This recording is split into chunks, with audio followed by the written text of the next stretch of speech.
Happy Thursday. This is Pedro De Leon. What's up, everybody? And this is Chihiro Kurokawa. We are Beyond Stocks up in here. Our mission is to earners to learn about what alternative investments are and to get involved. We want you to build wealth in some asset class beyond stocks, bonds, and mutual funds. What's happening today, Pedro? Yeah, that's right. So today we want to touch a little bit about two topics, right? So one is when is a good time to invest in alts, and then the other one is why do the wealthy invest in alts?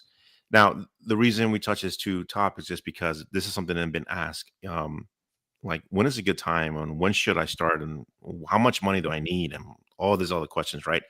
So, which is why we're touching on basis. So let's get it started, right? So to begin with, as far as when is a good time to invest in alts, let me tell you, everybody has been doing it. I'm sure some of you guys have been doing it in the indirect way, which could be like, hey, I'm wholesaling a deal, right? Or I'm investing with someone who's flipping a property, and you just giving them the money so they can flip the property. That's an example, of investing in alts. But then, of course, you got other things, right, that you can invest in. So to begin with, right, you want to start networking. And this is why we have these events locally in the DFW, and then hopefully we can go, different states. But you want to network so you can learn about the operators you connect with, and also get feedback from other investors.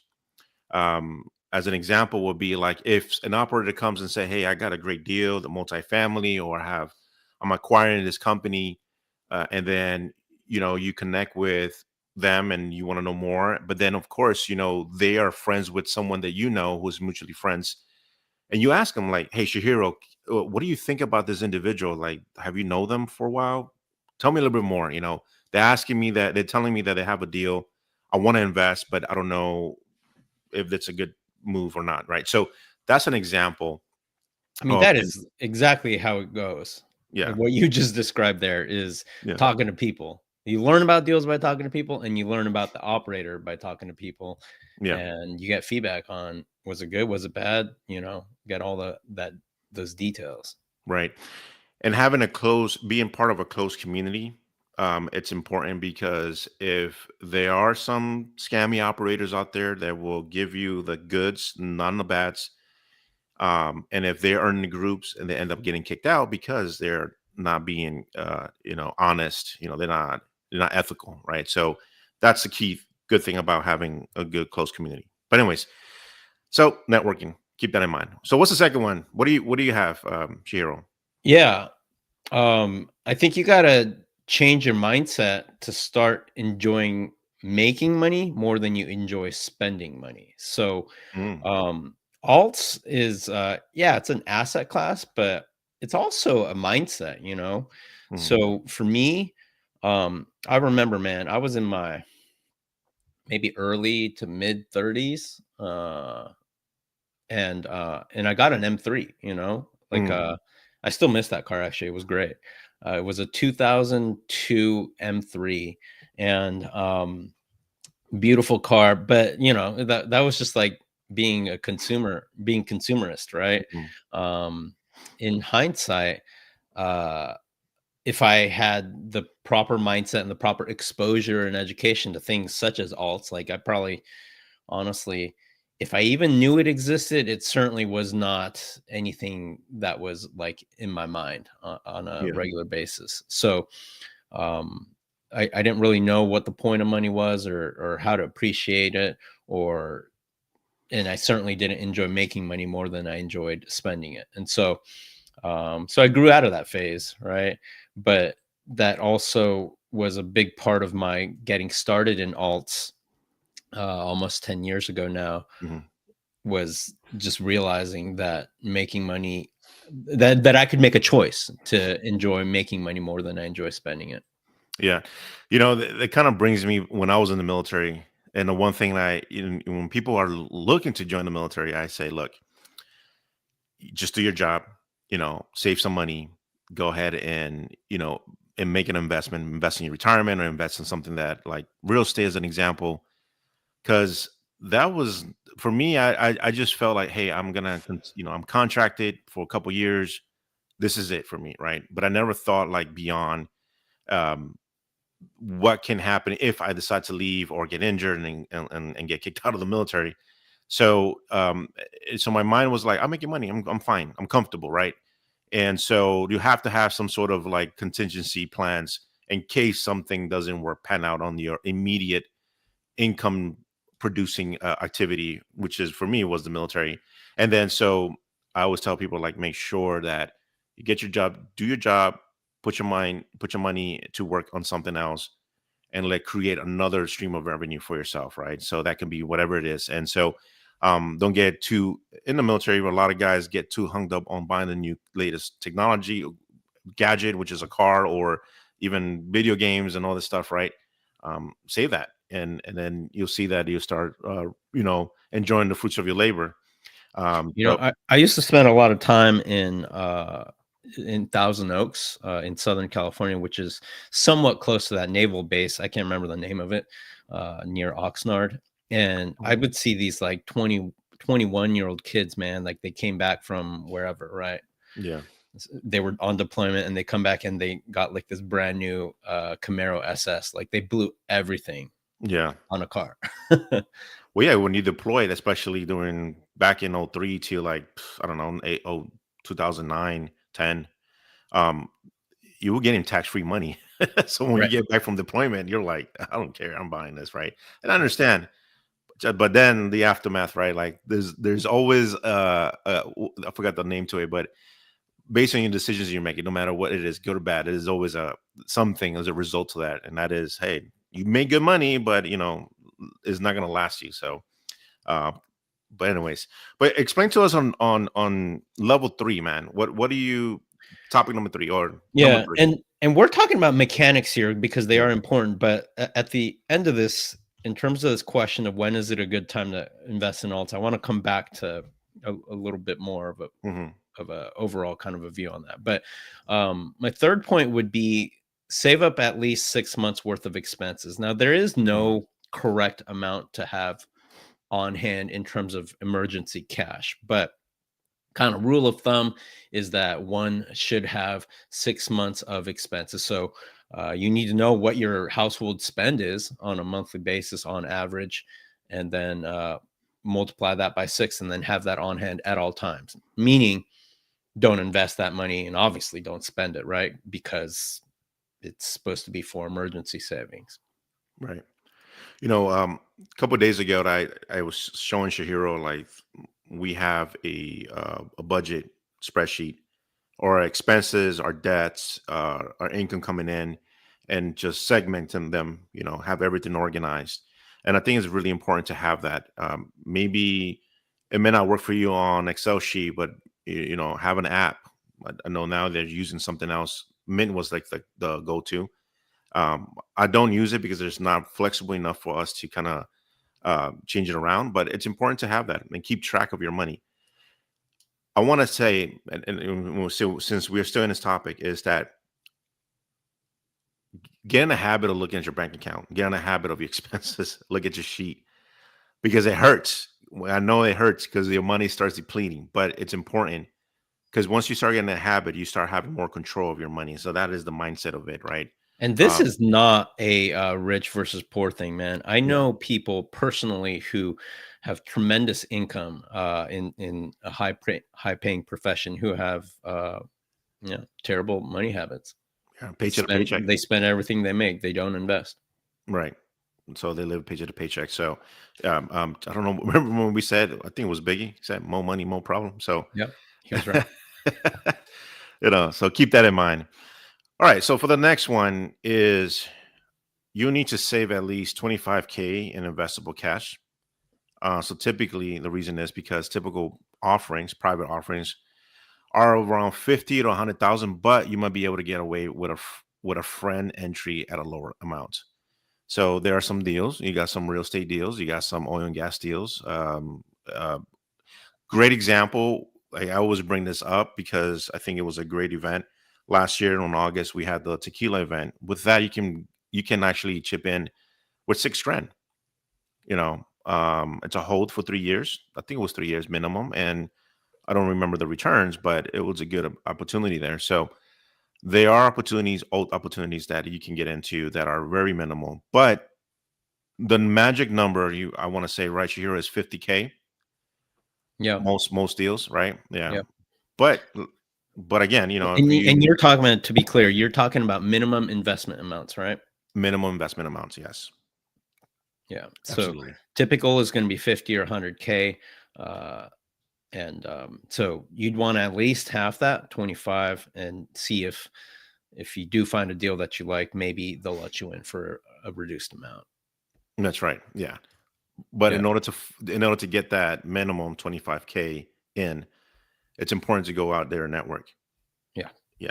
Yes. So remember that. So before we move on from Mhm. this question, when is it a good time to invest in alts? So we talked about these mechanics first, because like you can't invest in alts if you don't have any cash, right? Yeah. This is not a an investment asset class, typically, that is accessible to people without some sort of liquidity on hand. Mhm. And we could argue like why that is, and that's not cool or whatever, which I get that argument. But just the fact is, if you're going to invest in alts through a private offering, Mhm. you're going to need some cash, right? So that's who we're talking to here, for Mhm. better and for worse. Now, in terms of when, there's always opportunity.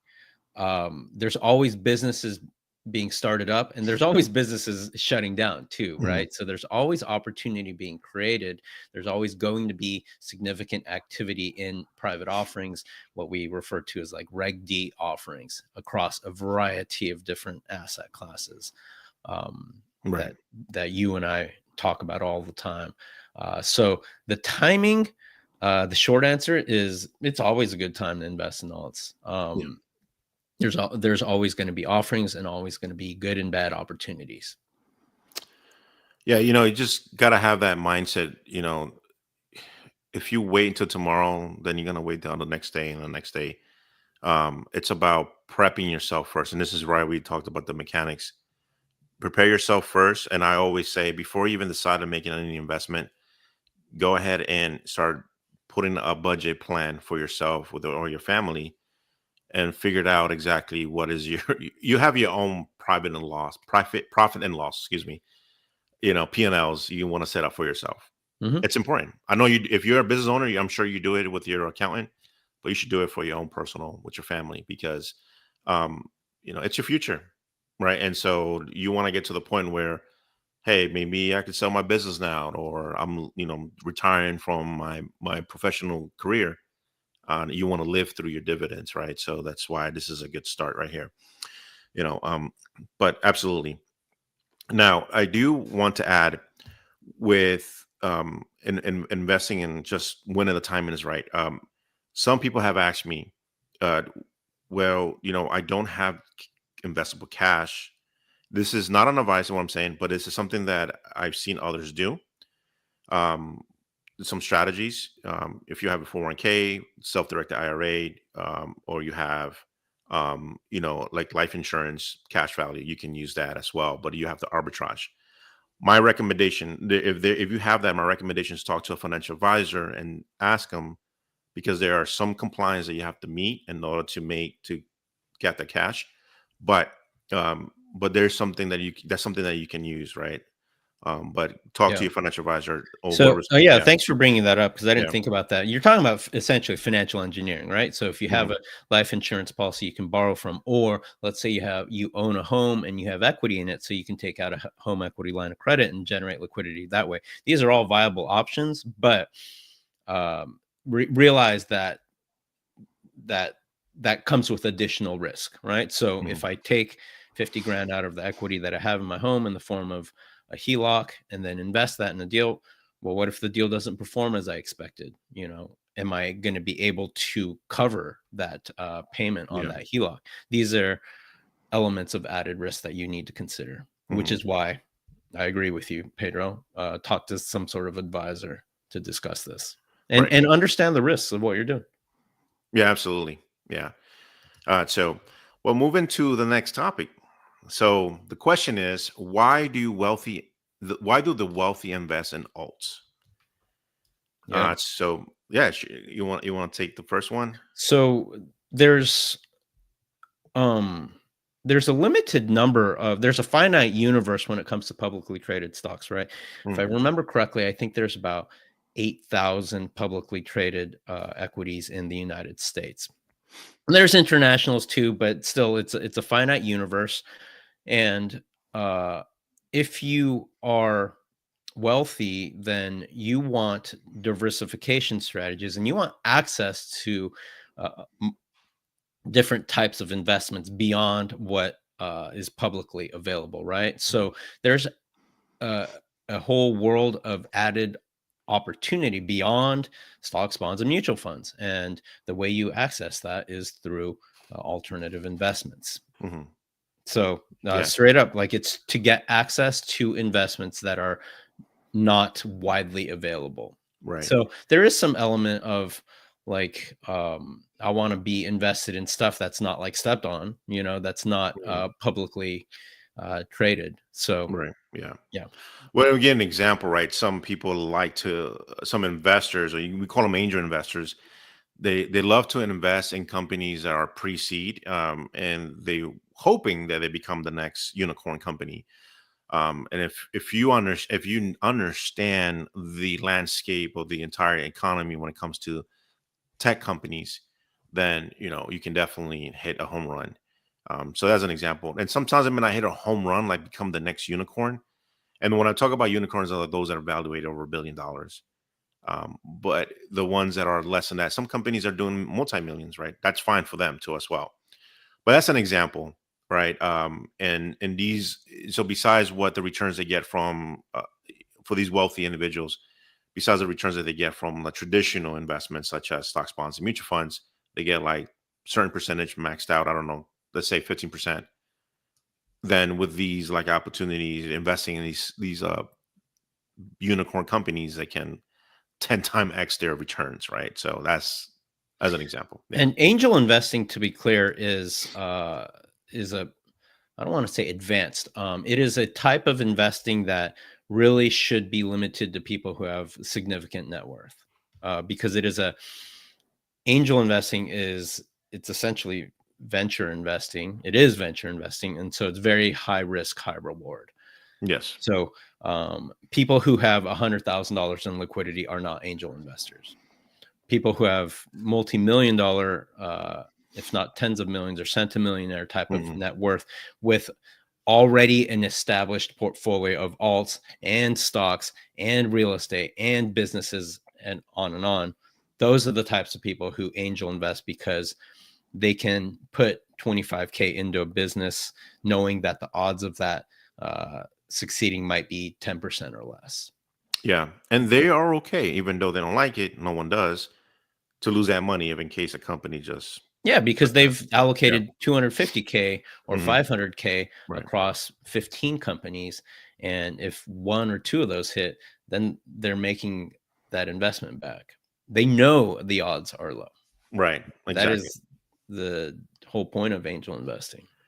So that is the high risk asset class, you can say, that if you decided to move into, but that's a very high risk on the alts space, right? So but a lot of the reasons why wealthy also invest in alts, are always been invested in alts, is because um, in order to own investments, they are less prone to market volatility. So that means that most private offerings are less prone to volatility. So um, I don't want to say you have control of it, but at least you know that how it's going to perform versus investing in a particular stock, right? It could be something like I have a I've been investing in the past. I invested into notes for hard money lending, right? So my risk is very low because I know that if I lend someone money for hard through a hard money lending platform, that if the person who is flipping the property mess up, at least the company is going to hold off at a lower value of the house, right? And I know that they're going to be able to sell it in the future. And I know how it's performing. So Mhm. I hope that's a great example, man. I don't know. Yeah, so, I'll say that it isn't. So the idea with alts, Hmm. let's take private equity, corporate investing, what Hmm. the idea of it, or the reason why it's less volatile than holding stock in Coca-Cola or any stock, is because those stocks are publicly traded. So there's market sentiment, investor psychology will greatly affect that value, which is why stock charts are, when you look at a stock chart, it's highly volatile, right? Yeah. Whereas if you invest in corporate private equity, then you own a share of a business that's not publicly traded. So it's not subject to somebody, Jim Cramer on Squawk Box says something about your company, and it freaking, Yeah. rushes upwards, or drops, right? That can't happen when you own, shares through a private offering in some business, because there is no Jim Cramer to be analyzing those, much less making a comment about them uh, online, or in Right. any sort of media. So that volatility aspect is missing because it's not publicly traded. It's not that liquid. But It kind of reminds me of GameStop, man. You know. yeah, exactly. Yeah. But where I disagree, or stop short of what you were saying, is it's not necessarily less risky, right? Private offerings go bad all the time. Um, to a large extent, it's probably fair to say some of the risk is concealed because these companies aren't issuing quarterly um, earnings, right? They're not publishing 10Ks uh, uh, for the world to consume. So that's why it's called private equity. It differs from public equity. Hmm. Um, but so while I wouldn't necessarily say it's less risky, it's certainly less volatile to invest through private offerings. Right. Get that. All right. So on the next one, what do we have? So we have they put their capital behind experienced operators they trust. I love this topic because this is something that's really important. A lot of people miss the whole reason behind like why investing in alts is important. Some people think too much into investing in a certain asset class, and they think about the numbers, right? What are the returns? Personally, I like to really look at um, who is operating this company. What is the experience? And if they don't have the experience, like who are they going to be bringing on board into this? What is their knowledge in the industry? That's really important because it's like, think about it. If you're going to start a business and I'm going to get into a certain industry, like let's say roofing, I don't know nothing about roofing, but it behooves me to actually hire a coach or a mentor and say, hey, I need guidance on how to start this roofing company. Now I'm able to have a blueprint and move myself forward into having a successful company. So the same process of how I look at things is if someone's saying, hey, I got a deal, I want to know exactly what they've done in the past, what if they have any exits, and how they're operating. Do they operate in a lean way where I know that hey, they got everything covered, and even though sometimes things might not work out from one company to another, but at least they have an opportunity to be flexible and have a lean process to execute whenever something is not working or panning out. Yeah. So So another reason why the wealthy invest in alts is because they can choose a jockey. They can put their capital behind somebody that they believe in. that's right. Yeah. And so there's a lot of questions you can ask someone, and that's something we can probably talk about another time. When it comes to understanding a deal. Yeah. So you were gonna say something? Yeah. So here, let's move on to the next one. So Yeah. what's another reason the wealthy invest in alts, and that's going to be that that this gives you privileged access to invest in an opportunity before it hits the public markets, right? So Mhm. suppose, Pedro, if I had given you an opportunity to invest in Facebook before it IPO'd, would you take that? Of course, 100% yes, right? Mhm. But that was offered privately, uh, precisely because it was not a public offering. And so that to those fortunate, privileged people who were given that opportunity, they hopefully they took that opportunity, right? Yeah. But that is the nature of a private offering, which is to say, uh, or the flip side of that is there's no publicly traded stock that's like a brand new thing, right? Mhm. Um, Yeah, I had this conversation with a mutual friend. So, in order to go public, there's a lot of fees. There's a lot of paperwork. yeah, There's a lot of metrics that the company has to follow and meet before going public. yeah. Now, I So in will, order to get to that point, they yeah, took angel funding, they took yeah, seed, they had a series A, B, C, and then they IPO'd. right, exactly. Now, when you hear a deal and says we are pre-IPO, they're selling the dream that they are going to go IPO, right? And the question we ask them, like, where were you? What phase or what stage are you in, right? Before most of them are not even in phase Mhm. one. So, Yeah, but keep that in mind, though. Like, this is kind of something you have to keep in mind, like words that you hear. yeah, Um, but yeah, yeah. So most of the time, they are getting funding as a private company, and the goal is for them to go public. But there's a lot of metrics that they have to meet it before going there. yeah. Yeah. I had an interesting deal come to me in recent weeks.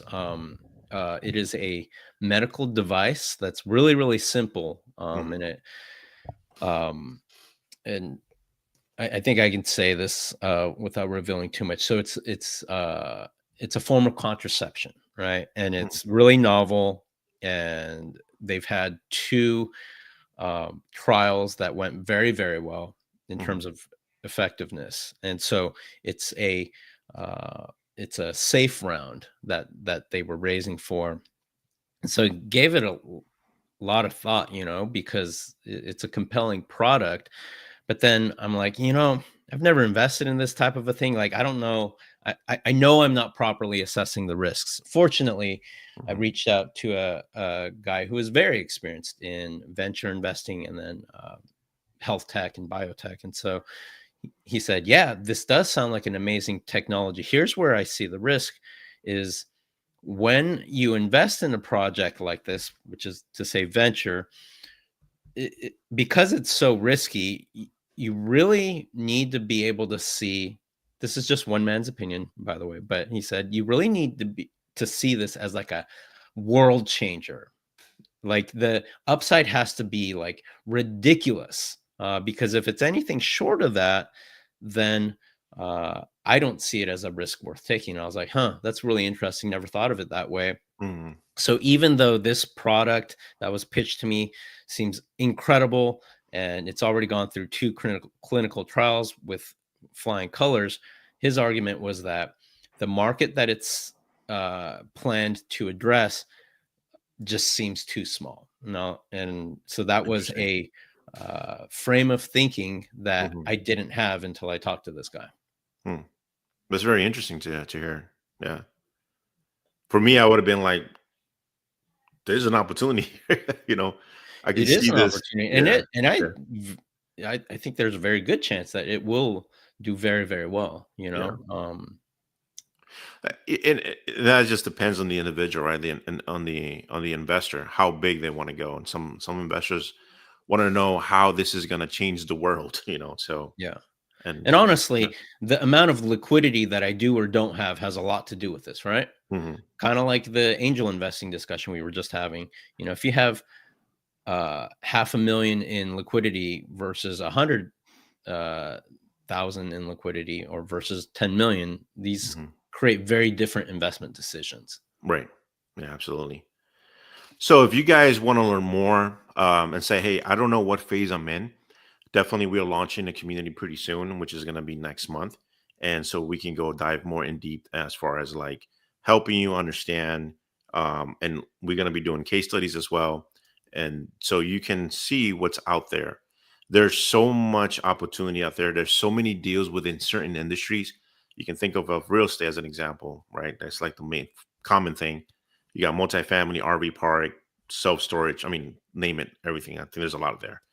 And so this is what we're doing, right? So we want you guys to learn more and to help you guys provide more value to you guys, and stay tuned. So if you haven't signed up to our newsletter, we're gonna be telling everybody through our newsletter when we're gonna be launching this community. So keep that in mind.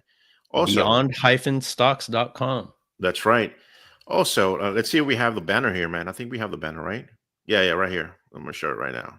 Perfect. Yeah. Also, we're gonna be having an event, another local event in DFW. It's gonna be in July 31st, Thursday. So if you would like to participate in this event, let us know. We'll send you the information.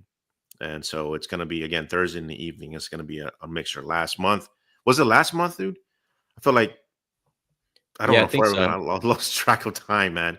But anyways, yeah, it was great. The last one we did. So yeah, but Uh, so keep in Happy mind, birthday, America. Tomorrow is July 4th, everybody.